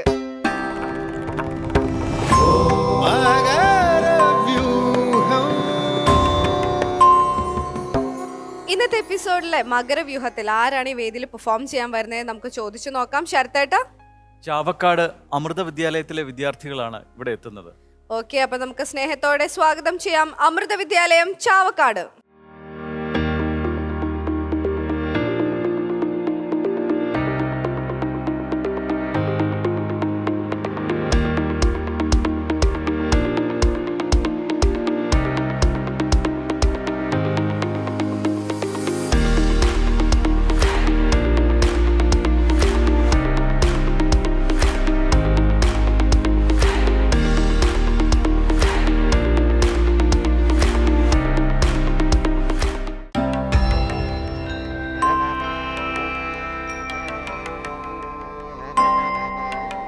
അപ്പൊ നമ്മുടെ പെർഫോമൻസിനായിട്ടുള്ള കലാകാരന്മാരൊക്കെ വേദിയിൽ ഇങ്ങനെ നിരന്ന് നിൽക്കുന്നുണ്ട്. അപ്പൊ പരിചയപ്പെട്ടാലോ? അവിടുന്ന് തുടങ്ങാം. എൻ്റെ പേര് ദിവേദ് കൃഷ്ണ. ഞാൻ +1 ക്ലാസ്സിലാണ് പഠിക്കുന്നത്. +1. എൻ്റെ പേര് ഹൃഷികേശ് എസ്. ഞാൻ +1 ക്ലാസ്സിലാണ് പഠിക്കുന്നത്. എൻ്റെ പേര് ചൈതിക് TV. ഞാൻ 6th പഠിക്കുന്നത്. ചൈതിക്. ചൈത്തിക്. എൻ്റെ പേര് കൃഷ്ണപ്രിയ. ഞാൻ +1. ഓക്കെ. എൻ്റെ പേര് അഞ്ജന. ഞാൻ +2 പഠിക്കും. +2. ഓക്കെ. ഇവിടെ മിക്കവാറും ഒരാളൊഴിച്ച് ബാക്കി എല്ലാവരും +2 സെക്ഷനിൽ നിന്നാണ് അല്ലേ? +1 +2. അതെ. ഈ ഹെയർ ഇതിനു വേണ്ടി സ്പെഷ്യൽ ആയിട്ട് കട്ട് ചെയ്തൊക്കെയാണോ? അല്ല, അത് ഇതിനു മുമ്പ് കട്ട് ചെയ്തിട്ടുണ്ടായിരുന്നു. ഇങ്ങനെ തന്നെയായിരുന്നു? മാച്ചായി പിന്നെ. ഓ, അത് കണ്ടിട്ടാണ് ഈ കഥാപാത്രത്തിന് വേണ്ടി തെരഞ്ഞെടുത്തത് അല്ലേ? ചില ആൾക്കാരെ പറയാറില്ലേ, ആ ലുക്ക് കണ്ടപ്പം എങ്ങനെയാ? ആ, ഏറെക്കുറെ അല്ലേ? ഏകദേശം. നിങ്ങളിൽ ആരൊക്കെ മുമ്പ് അഭിനയിച്ചിട്ടുണ്ട്? ഞാൻ 7th പഠിക്കുമ്പോൾ ഇവിടെ വന്നിട്ടുണ്ട്. 7th പഠിക്കുമ്പോ? ഓ, +2 എത്തിയപ്പോഴും വന്നു. +1. +1. ആ, ഞാൻ 8th +1 ഇവിടെ വന്നിട്ടുണ്ട്. ഓക്കെ. ഞങ്ങൾ ആരും വന്നിട്ടില്ല. ഈ സൈഡിൽ time ആണ്. First time. First time. Okay. എന്നെക്കാളും സീനിയർ മോസ്റ്റ് ആയിട്ടുള്ള ആൾക്കാരൊക്കെ ഇവിടെ നിൽപ്പുണ്ട്. ഈ വേദിയിൽ എന്നെക്കാൾ ഒരുപാട് വർഷത്തെ സീനിയോറിറ്റി ഇവർക്ക് രണ്ടുപേർക്കുണ്ട്. ഇനിയിപ്പോ ഞാനിപ്പോ ഇവിടെ അടുത്ത് എന്നിട്ട് പറയേണ്ടത്. അപ്പൊ അങ്ങനെ 2 സീനിയർ മോസ്റ്റ് ആയിട്ടുള്ള 2 ആക്ടേഴ്സിനെ, ഇവിടത്തെ ആക്ടേഴ്സിനെ നമുക്ക് കിട്ടിയിട്ടുണ്ട്. പിന്നെ വേറൊരു ഡാൻസറുണ്ട്. ആരാണെന്ന് ഞാനിപ്പോൾ പറയുന്നില്ല. ആ ഒരു പെർഫോമൻസ് ഒക്കെ നമ്മൾ ഈ ഒരു ഒറിജിനൽ പെർഫോമൻസ് കഴിഞ്ഞതിന് ശേഷം ഇവിടെ നൃത്യങ്ങളൊക്കെ ഉണ്ടാവും. ആരാണെന്നൊന്നും ഞാൻ പറയുന്നില്ല. ആർക്കും മനസ്സിലായില്ലല്ലോ അല്ലേ? ഇല്ല, മനസ്സിലായില്ല. അത്ര അറിഞ്ഞാൽ മതി. ആർക്കും മനസ്സിലായില്ലല്ലോ. മനസ്സിലായെങ്കിൽ പിന്നെ സസ്പെൻസ് പൊളിഞ്ഞാനെ. അപ്പോൾ ഇന്നത്തെ ഈ വേദിയിൽ പെർഫോം ചെയ്യാൻ വന്നിരിക്കുന്ന സ്കിറ്റിന്റെ സബ്ജക്റ്റ് എന്താണ്? ഞങ്ങൾ അയ്യപ്പ ചരിതത്തിലെ അയ്യപ്പൻ പുലിപ്പാലുമായി തിരിച്ചു കൊട്ടാരത്തിലേക്ക് വരുന്ന രംഗം. ആ ഒരു പോർഷനാണ്. അപ്പോൾ നമ്മളുടെ ഈ ഒരു മകരവ്യൂഹത്തിന്റെ റൂൾസ് അറിയാവോ? മാക്സിമം 5 പേർക്കാണ് പങ്കെടുക്കാൻ സാധിക്കുന്നത്. 3 കാര്യങ്ങളെ ബേസ് ചെയ്തിട്ടായിരിക്കും നിങ്ങൾക്ക് മാർക്സ് വരുന്നത്. അഭിനയം, ഡയറക്ഷൻ ആൻഡ് സ്ക്രിപ്റ്റ്. 70 മാർക്കിലായിരിക്കും നിങ്ങളെ ഇവർ ഇവാലുവേറ്റ് ചെയ്യുന്നത്. അതിൽ വിധുബാല ചേച്ചിയും ശരത്തേട്ടനും 20 മാർക്കിലും ബാക്കി 3 പേരും 10 മാർക്കിലും ആയിരിക്കും മാർക്ക് ഇടുന്നത്. എല്ലാം ക്ലിയർ അല്ലേ? അപ്പോൾ എല്ലാം സെറ്റ് അല്ലേ? അപ്പോൾ all the best. Thank U.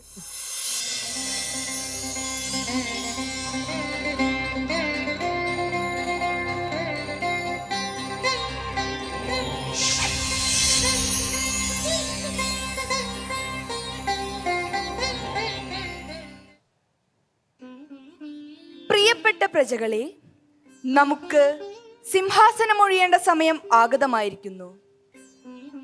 അതിനാൽ പ്രജാക്ഷേമ തൽപരനായ മണികണ്ഠകുമാരനെ അടുത്ത കിരീടാവകാശിയാക്കാൻ നാം ആഗ്രഹിക്കുന്നു. എങ്കിൽ മാത്രമേ കുറച്ചു നാളുകൾക്ക് ശേഷം കുമാരൻ രാജാവാകാനുള്ള യോഗ്യത കൈവരിക്കൂ. മണികണ്ഠ രാജകുമാരൻ നീണാൾ വാഴട്ടെ. മണികണ്ഠ രാജകുമാരൻ നീണാൾ വാഴട്ടെ. രാജകുമാരൻ മണികണ്ഠൻ നീണാൾ വാഴട്ടെ. റാണി, അവിടുത്തെ അഭിപ്രായം എന്താണ്? അങ്ങയുടെ തീരുമാനത്തിൽ നാം അതീവ സന്തുഷ്ടയാണ് മഹാരാജൻ. നമ്മുടെ മണികണ്ഠൻ ബുദ്ധിമാനും പക്വമതിയുമായിരിക്കുന്നു. മന്ത്രി, അങ്ങേക്കും സന്തോഷമായില്ലേ?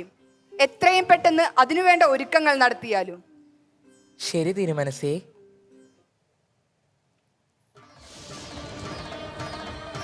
രാജശേഖരന് ശേഷം ഞാൻ എത്ര ആഗ്രഹിച്ചതാണ് പന്തളം രാജകൊട്ടാരം. മണികണ്ഠൻ രാജാവായാൽ എന്റെ തീരുമാനത്തിൽ ഒരു വിലയും ഉണ്ടാകില്ല. തനിക്ക് സിംഹാസനം നഷ്ടപ്പെട്ടാലും മണികണ്ഠനെ സിംഹാസനത്തിൽ ഉപവിഷ്ടനാക്കാൻ നാം അനുവദിക്കില്ല. എന്തെങ്കിലും ഉടനെ ചെയ്യണം.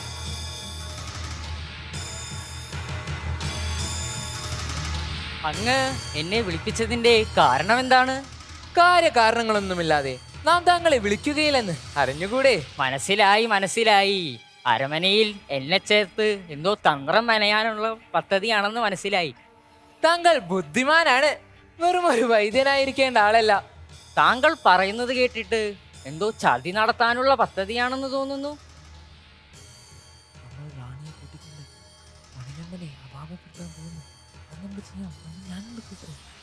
സംഗതി കൊള്ളാം.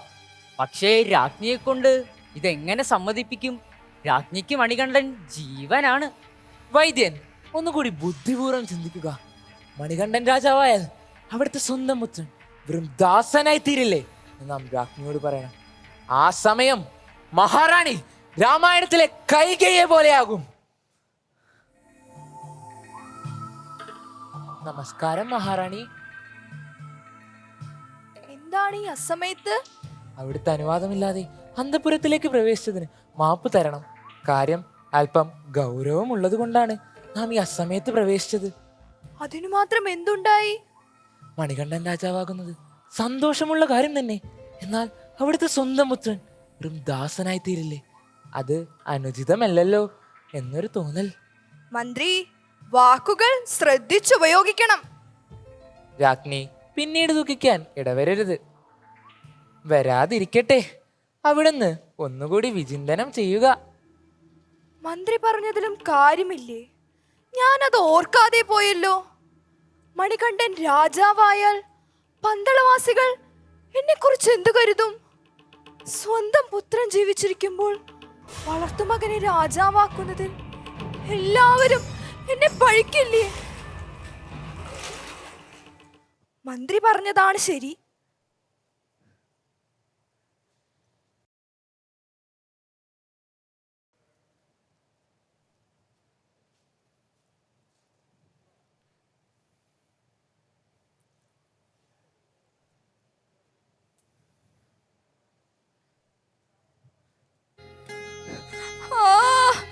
എനിക്ക് വേദന സഹിക്കാൻ കഴിയുന്നില്ലല്ലോ.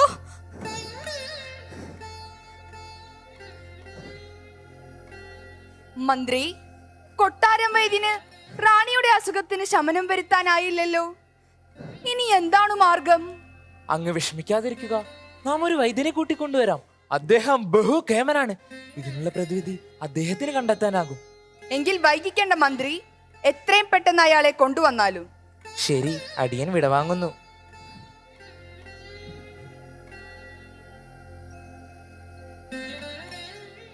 മഹാരാജാവേ, രാജ്ഞിക്ക് വന്നിരിക്കുന്നത് ഒരു അപൂർവ രോഗമാണ്. ഈ വേദന ശമിക്കണമെങ്കിൽ കാട്ടിൽ പോയി പുലിപ്പാല് കൊണ്ടുവന്നേ മതിയാകൂ. അതിൽ എൻ്റെ പക്കലുള്ള ഔഷധങ്ങളും ചേർത്ത് മരുന്ന് തയ്യാറാക്കണം. അത് സേവിച്ചാൽ രാജ്ഞിയുടെ വേദന ശമിക്കുന്നതാണ്. പുലിപ്പാലോ? അതെങ്ങനെ സാധ്യമാകും? വൈദ്യരെ, കാട്ടിൽ പോയി പുലിയെ വേട്ടയാടി പിടിച്ചാലേ പാൽ കറന്നെടുക്കാൻ സാധിക്കൂ.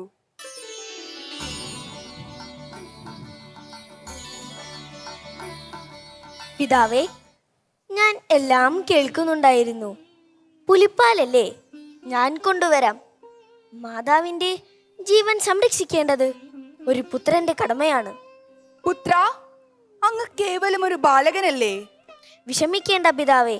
അങ്ങയുടെ പുത്രന്റെ ധീരതയെക്കുറിച്ച് അങ്ങ് ഇത്രയേ മനസ്സിലാക്കിയിട്ടുള്ളൂ. എന്നെ പുറപ്പെടാൻ അനുവദിച്ചാലും. മഹിഷി നിഗ്രഹത്തിന് ശേഷം മണികണ്ഠൻ വനത്തിലേക്ക് പ്രവേശിക്കുന്നു. ശിവഭഗവാന്റെ അനുഗ്രഹത്താൽ പുലിപ്പാലിനായി ദേവേന്ദ്രൻ സഹായം വാഗ്ദാനം ചെയ്യുന്നു.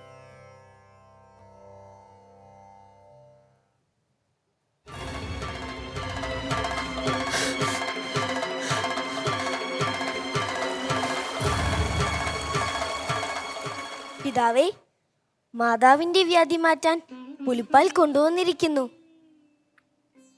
ഇതും പോരെങ്കിൽ ഒരു പുലിക്കൂട്ടം തന്നെ എന്നെ അനുഗമിച്ചിട്ടുണ്ട്.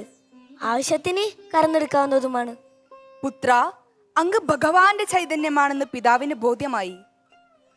റാണി, മണികണ്ഠകുമാരൻ ഇതാ പുലിപ്പാലുമായി എത്തിയിരിക്കുന്നു. എന്നോട് ക്ഷമിക്കണം മണികണ്ഠ. എന്റെ അഹങ്കാരത്താലും അത്യാഗ്രഹത്താലും കുമാരൻ ഒരു ദൈവസുതനാണെന്ന് നാം അറിഞ്ഞില്ല. എന്നോട് ക്ഷമിക്കണം മകനെ. അരുതു മാതാവേ. എനിക്ക് ജന്മം തന്നില്ലെങ്കിലും എന്നെ വളർത്തി വലുതാക്കിയ കാരുണ്യരൂപമല്ലേ അവിടുന്ന്. എൻ്റെ ജന്മലക്ഷ്യത്തിനു വേണ്ടി എന്നെ സഹായിച്ച ദയയ്ക്കും കാരുണ്യത്തിനും ഞാൻ എന്താണ് പകരം നൽകേണ്ടത്? ജന്മലക്ഷ്യം പൂർത്തീകരിച്ചല്ലോ മകനെ. ഇനി ഞങ്ങളുടെ കൂടെ കഴിഞ്ഞുകൂടെ? ഇല്ല മാതാവേ, നിറവേറ്റാൻ ഇനിയും ബാക്കിയുണ്ട്. ഈ കലിയുഗത്തിൽ ഭക്തരെ നേർവഴിക്ക് നയിക്കുക എന്ന കടമ കൂടിയുണ്ട്. എനിക്കെന്നെന്നും കൊടികൊള്ളുവാൻ ഒരു ഇരിപ്പിടം വേണം. പിതാവേ, ഈ രാജ്യത്തിൻ്റെ അതിർത്തിയിൽ അതിനായൊരു സ്ഥാനം നൽകിയാലും ഞാൻ അവിടെ ഇരുന്നു കൊണ്ട് ഭക്തരുടെ വേദനകളെ അകറ്റുന്നതാണ്. കുമാരൻ അനുയോജ്യമായ ഏത് സ്ഥലവും എടുക്കാവുന്നതാണ്. ഞങ്ങളുടെ അനുഗ്രഹം എപ്പോഴും ഉണ്ടാകും.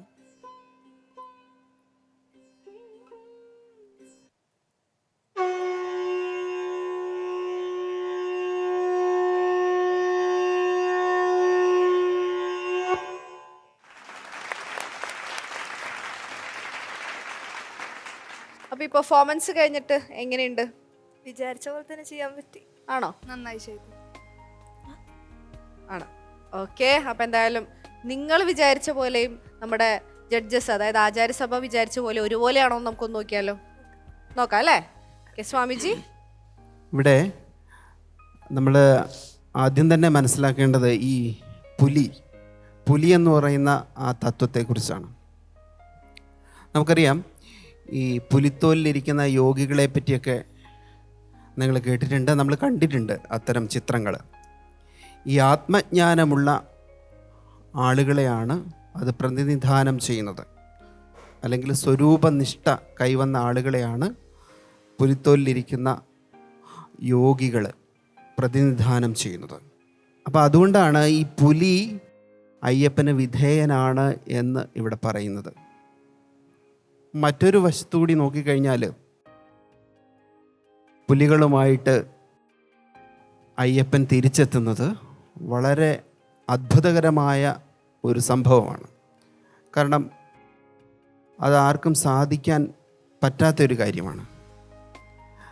മഹാത്മാക്കളൊക്കെയും അവരുടെ മഹത്വം വെളിപ്പെടുത്തുന്നത് അത്തരത്തിലാണ്.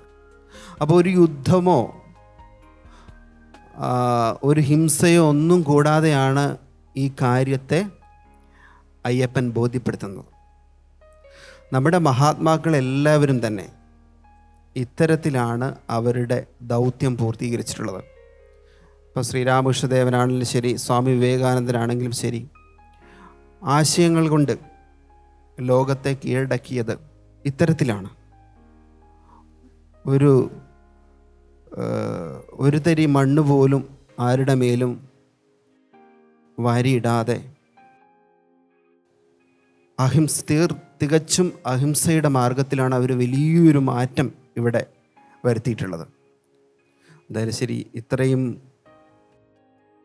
രീതിയിൽ ഈ ഒരു അയ്യപ്പ ചരിതത്തെ ഇവിടെ ഞങ്ങളുടെ മുമ്പിൽ ആവിഷ്കരിച്ച എല്ലാവർക്കും അഭിനന്ദനങ്ങൾ, ആശംസകൾ, പ്രാർത്ഥനകൾ. നന്ദി സ്വാമിജി. ശരത്തേട്ടാ? ആദ്യം തന്നെ അമൃത വിദ്യാലയം ചാവക്കാടിലെ എല്ലാ കലാകാരന്മാർക്കും കലാകാരികൾക്കും അഭിനന്ദനങ്ങൾ. എനിക്ക് ചെറിയ സജഷൻസ് പറയാനുണ്ട്. അതിൽ ആദ്യത്തെ സജഷൻ എന്ന് പറഞ്ഞാൽ, നമ്മുടെ ഹൃഷികേശ് അല്ലേ ഭൃത്യനായിട്ട്, അല്ല സോറി, മന്ത്രിയായിട്ട് നിവേദ് അല്ലേ? നിവേദ്. അപ്പം നിവേദ് ഈ ഒരു ഡയലോഗുണ്ട്, മണികണ്ഠൻ രാജാവായാൽ എന്നുള്ള ആ ഡയലോഗ് 3 പ്രാവശ്യമാണ് ഇതിൽ ടോട്ടൽ. ആദ്യം ആത്മകഥം പോലെ പറഞ്ഞു, പിന്നെ രാജ്ഞിയോട് പറയുമ്പോൾ, പിന്നെ വൈദ്യനോട് പറയുന്നത്. അപ്പം ഇത് 3 രീതിയിലായിരുന്നെങ്കിൽ കുറച്ചും കൂടി നന്നാവുമായിരുന്നു എന്ന് എനിക്ക് തോന്നി. ഇത് മണികണ്ഠൻ രാജാവായാൽ എന്നുള്ളത് ഒരുമിച്ചാണ് പറഞ്ഞത്. അപ്പം അതിൻ്റെ ഒരു പ്രയോഗത്തിൽ വ്യത്യാസമുണ്ട്. ഫസ്റ്റ് നമ്മളോട് തന്നെ പറയാം മണികണ്ഠൻ രാജാവായാൽ എന്ന് നമുക്ക് പറയാം. പിന്നീട് മണികണ്ഠൻ രാജാവായാൽ അത്, അപ്പോൾ അതിൻ്റെ ആ ഒരു വെറൈറ്റി നമുക്ക് ചെയ്യാൻ പറ്റുന്ന ഒരു സാധനമായിരുന്നു അത്. ഇനി അടുത്തതിൽ ശ്രദ്ധിച്ചാൽ വളരെ നന്നായിരിക്കും എന്ന് തോന്നുന്നു. പിന്നീടുള്ളത് വൈദ്യരുടെ ഈ എൻട്രിയിൽ ഭൃത്തിനെ വിളിക്കുന്നത്, അദ്ദേഹം പെട്ടെന്ന് കയറി വന്ന പോലെ അദ്ദേഹമാണ് ആദ്യം ഡയലോഗ് പറഞ്ഞത്. എന്നെ വിളിപ്പിച്ചതിലെ അർത്ഥം ഒന്ന് കൈതട്ടുകയോ അല്ലെങ്കിൽ ഒരു ആളോട് ആജ്ഞാപിക്കുകയോ ചെയ്തിട്ട് ആ ക്യാരക്ടറിനെ എൻട്രി വരികയാണെങ്കിൽ നമുക്ക് കമ്മ്യൂണിക്കേറ്റ് ചെയ്യാൻ, അത് വൈദ്യനാണ് എന്ന് ഒരിടത്തും പറയുന്നില്ല എന്ന് തോന്നുന്നു അല്ലേ? ആ വരുന്ന സമയത്ത് വൈദ്യരാണോ വരുന്നത് എന്നുള്ളത് പറയുന്നില്ല. അപ്പം അത് വൈദ്യനാണെന്ന് കമ്മ്യൂണിക്കേറ്റ് ചെയ്യാനായിട്ട് അത് അവിടെ പറഞ്ഞിരുന്നെങ്കിൽ അത് നന്നാവുമായിരുന്നു എന്ന് തോന്നുന്നു. അപ്പോൾ അത് കുറച്ച് ഡയറക്ഷൻ്റെയും ശ്രദ്ധിക്കാമായിരുന്നു എന്ന് തോന്നി. കാരണം പല ക്യാരക്ടേഴ്സും വരവും പോക്കൊക്കെ കുറച്ചും കൂടി ഒന്ന് എനർജറ്റിക് ആവാമായിരുന്നു, കുറച്ചും കൂടി അർത്ഥവത്താക്കാമായിരുന്നു എന്നുള്ളൊരു അഭിപ്രായം എനിക്കുണ്ട്. എന്തായാലും ഇനിയും നന്നാക്കാൻ പറ്റും. നിങ്ങൾ മികച്ച കലാകാരന്മാരും കലാകാരികളും തന്നെയാണ്. All the very best. All the very best. Thank you ശരത്തേട്ടാ. ചേച്ചി? നന്നായിരുന്നു, വളരെ തരക്കേടില്ലാതെ നിങ്ങളെല്ലാവരും പെർഫോം ചെയ്തു. ഞാൻ പൂർണ്ണമായിട്ടും ശരത്ത് പറയുന്നതിനോടാണ് ഞാനും യോജിക്കുന്നത്. നിങ്ങളുടെ എല്ലാവരുടെയും ആ ഒരു introduction was not dramatic enough. നിങ്ങൾ ഈ ഒരു പോർഷൻ ആണ് അയ്യപ്പൻ്റെ ചരിത്രത്തിൽ വളരെ നാടകീയമായിട്ടുള്ള ഒരു പോർഷൻ. ആ ഭാഗം നാടകീയം ആയില്ല എന്നുള്ളതാണ് ഇവിടെ ഒരു പോരായ്മ ഞാൻ കണ്ടത്. കുറച്ചും കൂടി നാടകീയമാക്കാമായിരുന്നു, കുറച്ചും കൂടി എനർജറ്റിക് ആവാമായിരുന്നു. ഏതായാലും നന്നായി അഭിനയിച്ചു എല്ലാവരും. നല്ല അഭിനയം എല്ലാവരുടെയും മികച്ചത് തന്നെയായിരുന്നു, അതിൽ യാതൊരു സംശയവുമില്ല. നിങ്ങൾക്ക് ഇനിയും വളരെയധികം മുമ്പോട്ട് പോകാനുള്ള സാധ്യതയുണ്ട്. അത് നിങ്ങളെല്ലാവരും ഒന്ന് ശ്രദ്ധിച്ചാൽ മതി. വളരെ നന്നായിട്ട് അഭിനന്ദനം. താങ്ക് യു ചേച്ചി. ശ്രീജിത്ത് സർ? നിങ്ങൾ മൊത്തത്തിൽ നന്നായി ചെയ്തു എന്നാണ് എൻ്റെ അഭിപ്രായം. ഞാനിതിൽ കാണുന്ന പോസിറ്റീവ്സ് ഞാൻ ആദ്യം പറയാം. ഈ 5 ക്യാരക്ടേഴ്സിനും നല്ല ഡെപ്ത് ഉണ്ടായിരുന്നു. എല്ലാവർക്കും ഒന്നിലധികം സീൻസ് ഉണ്ടായിരുന്നു. എല്ലാവർക്കും അതേപോലെ തന്നെ ഡയലോഗ്സും ഉണ്ടായിരുന്നു. അപ്പോൾ കുറച്ച് ഡെപ്ത് കൊണ്ടുവരാനായിട്ട് ആ ഓരോ ക്യാരക്ടറിനും സാധിച്ചു എന്നുള്ളതൊരു ഗുണമാണ്. ഇപ്പോൾ പുലിപ്പാലിന് വേണ്ടിയിട്ട് അയ്യപ്പനെ അവിടെ വിടുകയാണ്. അത് അസാധ്യമായിട്ടുള്ള ഒരു കാര്യമാണ് എന്ന അസംഷനിലാണ് വിടുന്നത്. പിന്നീട് റാണിക്കാണെങ്കിലും മന്ത്രിക്കാണെങ്കിലും വൈദ്യനാണെങ്കിലും ഒക്കെ മാനസാന്തരം ഉണ്ടായിട്ടുണ്ടാവാം. പക്ഷേ ഈ ഒരു കൃത്യത്തിന് വേണ്ടി അയ്യപ്പൻ സ്വയം ആ ഒരു നിയോഗം ഏറ്റെടുക്കും എന്നുള്ള ചിന്തയോടുകൂടി അത് അസംഭവ്യമായിട്ടുള്ള ഒരു കാര്യമാണ് എന്നറിഞ്ഞുകൊണ്ട് അയാൾക്ക് ഇനിയൊന്നും ഒരു തിരിച്ചുവരവില്ല എന്ന് കരുതിയിട്ടാണ് ഈ ഒരു പ്ലാൻ അവിടെ പ്ലോട്ട് ചെയ്ത് കൊണ്ടുപോകുന്നത്, അല്ലേ? നേരെ മറിച്ച് അവിടെ നിന്ന് അസാധ്യമായതിനെ സാധിച്ച് തിരിച്ചെത്തുമ്പോഴാണ് അതിന് നമ്മൾ ദിവ്യത്വം എന്ന് പറയുക. അപ്പം അങ്ങനെ അസാധ്യമായിട്ടുള്ള ഒരു കാര്യമല്ല നിങ്ങൾക്കിവിടെ നൽകിയിരിക്കുന്ന സജഷൻ. ഇത്രയും പെർഫോം ചെയ്യാൻ നിങ്ങൾക്ക് സാധിക്കുമെങ്കിൽ അതിനെ ഒന്ന് ഫൈൻ ട്യൂൺ ചെയ്യുക എന്ന് പറയില്ലേ, അതുകൂടി ചെയ്യാനായിട്ട് നിങ്ങൾക്ക് സാധിക്കുമായിരുന്നു എന്നുള്ള അഭിപ്രായത്തിനോടൊപ്പമാണ് ഞാൻ. അതർവൈസ് നല്ല പെർഫോമൻസ് ആയിരുന്നു. നിങ്ങൾക്ക് ഇനിയും നല്ല പൊട്ടൻഷ്യൽ ഉണ്ട്, നല്ല പ്രതിഭകളാണ്, നല്ല പെർഫോമൻസ് ഇനിയും ഉണ്ടാകട്ടെ. എല്ലാ ആശംസകളും. Thank you sir. Lakshmi ma'am? നോക്കൂ, ഇതിൽ ചരിത്രമുണ്ട് ഈ കഥയിൽ. ഈ കഥയിൽ കഥയുമുണ്ട്, അല്ലെ? ഹരിഹരസുതനായ ഒരു സങ്കല്പം, അത് കേരളത്തിൽ വന്ന് പന്തള രാജ്യത്ത് വന്ന്, അപ്പൊ അതിലൊക്കെ കഥാംശം ധാരാളമുണ്ട്. പക്ഷെ ആ കഥാംശത്തിനപ്പുറത്ത് നമ്മുടെ കേരളത്തിന്റെ ആരാധനാ സമ്പ്രദായം അനുസരിച്ച് ഏറ്റവും ആദ്യം പ്രാചീനമായ നമ്മുടെ ആരാധനാ സമ്പ്രദായങ്ങളിൽ അയ്യപ്പൻ എന്ന സങ്കല്പം ശാസ്താവ് എന്ന നമ്മുടെ ഭാവത്തോട് ചേരുന്ന ഒരു ഇടമുണ്ട്, അല്ലെ? ശാസ്താവ് എന്ന് പറയുന്ന, ധർമ്മശാസ്താവ് എന്ന് പറയുന്ന ശാസ്താവിന്റെ കാവുകളും ദേവിയുടെ കാവുകളുമാണ് നമ്മുടെ നാട്ടിൽ ഉണ്ടായിരുന്നത്. അവിടെ അപ്പോൾ ആദ്യം മുതലേ ഈ ധർമ്മശാസ്താവിന്റെ ആരാധന നമുക്ക് ഉണ്ടായിരുന്നു, ശാസ്താവിന്റെ ആരാധനാ സമ്പ്രദായം ഉണ്ടായിരുന്നു. അതിന് ധാരാളം പ്രാദേശിക ഭേദങ്ങളും ഉണ്ട്. പക്ഷെ അവിടേക്കാണ് ഈ ഹരിഹരസുതനായ ഇങ്ങനെയൊക്കെയുള്ള ഒരു കഥ വന്നു ചേരുന്നത്. അയ്യപ്പന്റെ ചരിത്രം എന്ന് പറഞ്ഞാൽ അയ്യപ്പൻ വില്ലാളി വീരനായിരുന്നു. 18 കളരികളെ ഏകീകരിച്ച വലിയ ഒരു പലതരത്തിലെ യോദ്ധാക്കളെ, പോരാളികളെ സംഘടിപ്പിച്ചുകൊണ്ട് ഒരു പൊതു പ്രശ്നത്തെ അഭിമുഖീകരിക്കാൻ വേണ്ടിയിട്ട് ഒരു കളരികളെയൊക്കെ സമന്വയിപ്പിച്ച ചരിത്ര പുരുഷനാണ് അയ്യപ്പൻ. അപ്പോൾ അങ്ങനെ മലയാളികളുടെ മനസ്സിൽ ദൃഢമായ ഒരു ചരിത്ര പുരുഷനായ ഈ ഭാവത്തെ മനോഹരമായ ഒരു കഥയും സമന്വയിക്കുന്നു. പക്ഷെ ആ കഥയെ എന്ത് ഭംഗിയായിട്ടാണ് സമന്വയിപ്പിച്ചിരിക്കുന്നത്. അപ്പൊ അങ്ങനെയൊക്കെ അയ്യപ്പ കഥ മനസ്സിലാക്കുമ്പോൾ, പ്രത്യേകിച്ചും നമ്മൾ മലയാളികൾ അയ്യപ്പന്റെ കഥ മനസ്സിലാക്കുമ്പോൾ, ശബരിമല നമ്മുടെ സ്വന്തമാണ്, ആ കഥ മനസ്സിലാക്കുമ്പോൾ അതിൻ്റെ ചരിത്രാംശത്തെ നന്നായി തിരിച്ചറിയണം എന്ന് തന്നെയാണ് എനിക്ക് പറയാനുള്ളത്. Thank you ma'am. അപ്പോൾ നല്ല അഭിപ്രായങ്ങളൊക്കെ കേട്ട് കഴിഞ്ഞല്ലേ? ഇപ്പം മാർക്സ് ചോദിച്ചാലോ? ചോദിക്കാം. Swamiji, out of 10? 7 out of 10. Lakshmi ma'am? Swamiji പറഞ്ഞാൽ ഞങ്ങൾക്കാർക്കും അതിനെതിരെ അഭിപ്രായമില്ല. 7 mark. Again 7 out of 10. Sreejith sir? ഞാനും 7 ആണ് കൊടുക്കാൻ ഉദ്ദേശിച്ചത്. പക്ഷേ ഞാൻ നേരത്തെ പറഞ്ഞതുപോലെ ഒരു ആസ്വാദകൻ എന്ന രീതിയിൽ എനിക്ക് കിട്ടിയ ആ ഒരു അനുഭവം, അതിൻ്റെ പേരിൽ +1, 8. 8 ഔട്ട് ഓഫ് 10. ശരത്തേട്ട് ഔട്ട് ഓഫ് 20? ഞാൻ 15 ആയിരുന്നു, പക്ഷേ 15.5. 15.5 ഔട്ട് ഓഫ് 20. വിദ്വാല ചേച്ചി? ഈ അടുത്ത പ്രാവശ്യം വരുമ്പോൾ ഈ കറക്ഷൻസ് എല്ലാം ശരിയാക്കി കുറച്ചും കൂടെ എനർജറ്റിക് ആയിട്ട് ഭക്ഷണം കഴിച്ച് കുറച്ചും കൂടെ എനർജറ്റിക് ആയിട്ട് ചെയ്യണം. ഉറപ്പല്ലേ? 17 മാർക്ക്. 17 out of 20. അപ്പോൾ ടോട്ടൽ നമുക്ക് എത്രയാണെന്ന് നോക്കാം. 54.5 ആണ് നിങ്ങൾക്ക് ടോട്ടലായിട്ട് കിട്ടിയിരിക്കുന്നത്. എന്തൊരു കയ്യടിയൊന്നും ഇല്ലാത്തേ, നിങ്ങളുടെ പെർഫോമൻസിന് കിട്ടിയ മാർക്കല്ലേ?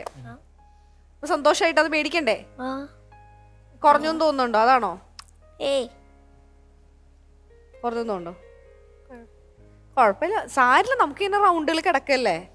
അതിൽ നമുക്ക് ഇതിനേക്കാളും ഫുള്ളായിട്ടൊക്കെ പിടിക്കാം. അപ്പോൾ ആദ്യം ഞാൻ പറഞ്ഞു, അതായത് നമ്മുടെ ഈ സെഗ്മെന്റ് തുടങ്ങുമ്പോൾ ഞാൻ പറഞ്ഞൊരു കാര്യം ഉണ്ടായിരുന്നു, ചില നൃത്യങ്ങൾ ഓർമ്മയുണ്ട്. ആരാന്നറിയോ? അയ്യപ്പനായിരിക്കും. അതന്നെ. കളിക്കില്ലേ? ആദ്യത്തെ നിപ്പൊക്കെ കണ്ടപ്പോഴേ ആരാന്ന് മനസ്സിലായി വെച്ചപ്പോ എൻ്റെ അടുത്ത് ഇല്ല എന്നാ പറഞ്ഞിട്ടുണ്ടായിരുന്നത്. അപ്പൊ സെറ്റാണോ?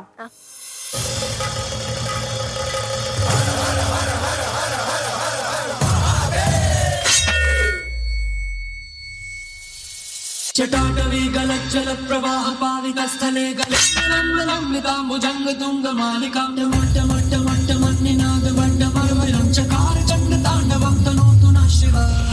हर हर शिव शंकर नीलकंठ गंगाधर आए शरणम ते हारे. ज्ञान ऐसा विशाल बैठे उम्र के नैन छाए माथे. तनना तनना तनना तनना तनना तनना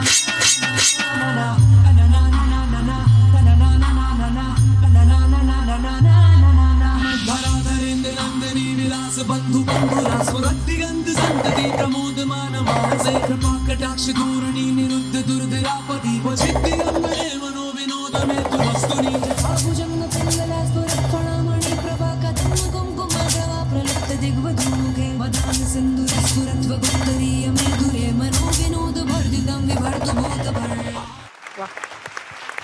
അടിപൊളി, സൂപ്പർ. ഞാൻ പറഞ്ഞില്ലേ ഡാൻസ് എന്നൊക്കെ പറഞ്ഞ എന്താ ഡാൻസ്. എന്റെ പൊന്നെ, ഇത് അമിട്ടാണ്. ഇത് ആറ്റം ബോംബായിരുന്നല്ലോ എന്റെ ഈശ്വര, ഞാൻ അറിഞ്ഞില്ല. അല്ല, ഞാൻ ഡ്രാമ ചെയ്തപ്പോ കുറച്ചും കൂടെ എനർജി ആവായിരുന്നു അയ്യപ്പനെന്ന് പറഞ്ഞ വാക്കുകളൊക്കെ ഞാൻ തിരിച്ചെടുത്തു. എനിക്ക് സ്വാമിജി പറഞ്ഞ പോലെ സിനിമയിലൊക്കെ ഉണ്ടല്ലോ അയ്യപ്പന്റെ റോളല്ല ഏത് ഗംഭീര റോളും ചെയ്യാൻ പറ്റും. എനിക്ക് മാർക്ക് കൂട്ടി കൊടുത്താലോ എന്നൊരു ചിന്ത ഇപ്പൊ. അത് എന്താന്നറിയോ, ആദ്യം ചെയ്യിക്കാൻ ഞാൻ ഇത് ഇൻഫ്ലുവൻസ് ചെയ്ത് കഴിഞ്ഞാൽ അത് ശരിയാവില്ലല്ലോ എന്ന് വെച്ചിട്ടാണ് നമ്മൾ ബുദ്ധിപരമായിട്ട് അവസാനത്തേക്ക് വെച്ചത്. പിന്നെ ഈ ഒരു കക്ഷി എന്ന് പറയുന്നത് അങ്ങനെ സാധാരണക്കാരനല്ല, ഒരു ചാനലിന്റെ റിയാലിറ്റി ഷോയില് സെക്കൻഡ് പ്രൈസ് അല്ലേ, ഫസ്റ്റ് റണ്ണർ അപ്പ് അല്ലേ, ഫസ്റ്റ് പ്രൈസ് ആണോ കിട്ടിയത്? എന്റെ പൊന്നെ, ഫസ്റ്റ് ആണ് കിട്ടിയത്. എന്റെ അടുത്ത് ഇവിടെ ആരോ തെറ്റിദ്ധരിപ്പിച്ചു ഫസ്റ്റ് റണ്ണർ അപ്പ് ആണെന്ന്. ഫസ്റ്റ് കിട്ടിയ ആളാണ്. അപ്പോൾ എവിടെയാണ് ഇതൊക്കെ പഠിക്കണത്? ആരാണ് ഈ ഡാൻസ് ഒക്കെ പഠിപ്പിക്കുന്നത്? എന്താ, ഞങ്ങൾക്ക് ഡൈനാമിക് ഹീറോസ് എന്ന് പറഞ്ഞ അക്കാഡമി ഉണ്ട്. ആ, എന്റെ മോൻ ഡാൻസ് പഠിക്കുന്നത് ആ അക്കാഡമിയിലാണ് കേട്ടോ. നീ പറഞ്ഞു ശരിയാ. എന്റെ അടുത്ത് നേരത്തെ ചോദിച്ചിരുന്നു ചേച്ചി അവിടെ വന്നിട്ടുണ്ടായിരുന്നു എന്ന്. അതന്നെയല്ലേ? ആ, എനിക്ക് ആദ്യം മനസ്സിലായില്ലായിരുന്നു. ഓക്കെ, എന്തായാലും അത് സൂപ്പർ സ്ഥലമാണ് കേട്ടോ, രക്ഷയില്ലാത്ത സ്ഥലം. എനിക്കറിയാം, അത് കാണുമ്പോ അറിയാം. പിന്നെ പെർഫോമൻസിൽ ഉണ്ട് അത് തകർത്തു, പൊളിച്ചു. Thank you. ഇവിടെ ഇനി ഒരു ഡാൻസിന്റെ റൗണ്ട് കൊണ്ടുവന്നാൽ നന്നായിരിക്കും അല്ലേ? തീർച്ചയായിട്ടും അല്ലേ? അതെനിക്ക് തോന്നാൻ നെക്സ്റ്റ് ഒരു ഫോർത്ത് റൗണ്ട് എന്നൊക്കെ പറയുമ്പോ അതെ, ഒരു ഡാൻസിന്റെ ഒരു പെർഫോമൻസ് അല്ലേ? ഒരു തീം കൊടുത്ത ആ തീമിനനുസരിച്ചുള്ള ഡാൻസ്. കറക്റ്റ്. അങ്ങനെ ഒരു സാധനം വരണമെന്ന് ഞാൻ ഈ പ്രോഗ്രാമിന്റെ പ്രൊഡ്യൂസറോട് താഴ്മയായി അഭ്യർത്ഥിക്കുന്നു. നന്ദി, നമസ്കാരം. അപ്പൊ നമ്മുടെ ഈ പെർഫോമൻസ് അടിപൊളിയായിരുന്നു. നമുക്ക് മാർക്കിനെ കുറിച്ചൊക്കെ കിട്ടിക്കഴിഞ്ഞ എല്ലാ മാർക്കൊക്കെ കിട്ടിക്കഴിഞ്ഞല്ലോ, സന്തോഷം ആയല്ലോ. ഇനി അടുത്ത റൗണ്ടിൽ നമ്മൾ കൂടുതൽ മാർക്കുകൾ വാങ്ങിക്കാനായിട്ട് നല്ല നല്ല പെർഫോമൻസ് ആയിട്ട് വരുമല്ലോ. എല്ലാം സെറ്റ് ആണല്ലോ? അപ്പൊ താങ്ക് യു സോ മച്ച്.